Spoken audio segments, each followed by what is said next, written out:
it's one thing to think it's going to happen, but when it actually does happen, and 59.5%, that was at the top end of people's expectations. I mean, all the evidence was pointing towards a win on the first round, but to actually see the numbers was quite something. And poor Liz Kendall on 4.5%. Yeah, that was quite a humiliating result for the other three candidates. I mean, he is largely untested. He's been a backbench MP for decades, and yet has never really had a position of authority. What do we know is going to happen now, really? Well, that's the attraction for an awful lot of people in the Labour Party who've joined the Labour Party in order to vote for him. They like him because doesn't look like an MP, certainly doesn't look like a Prime Minister, but they like him for that. And his speech was quite rough and ready and unprepared, but quite genuine, and people like that and they respond to that. Yeah, I mean, at least one shadow MP already handing his notice in, that's Jamie Reid. Are we likely to see more MPs go that way, certainly those that are in those shadow minister roles? Oh, absolutely. I mean, over the weekend, all the members of the shadow cabinet will be wrestling with their consciences as to whether they want to serve with Jeremy Corbyn. I mean, none of them agrees with him.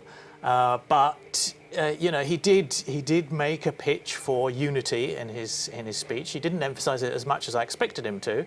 But he wants to try and bring the party together, and there are people in the party who want to try to work with him in order to try to pull the Labour Party back to the centre, which most Labour MPs actually think they need to be. Yeah. Do you think we'll see offers to the likes of Andy Burnham and Yvette Cooper when it comes to the shadow cabinets?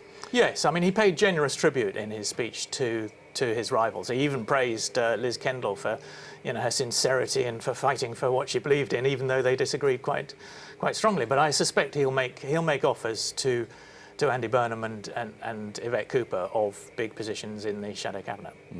And what do you make of Sadiq Khan becoming Labour's candidate yesterday? Obviously, this will be a big deal for Jeremy Corbyn next year, the first perhaps big challenge to his leadership when that mayoral election takes place. Yeah, no, it's going to be one of his first big tests. I mean, he mentioned that in his speech. He mentioned Scotland as well coming up.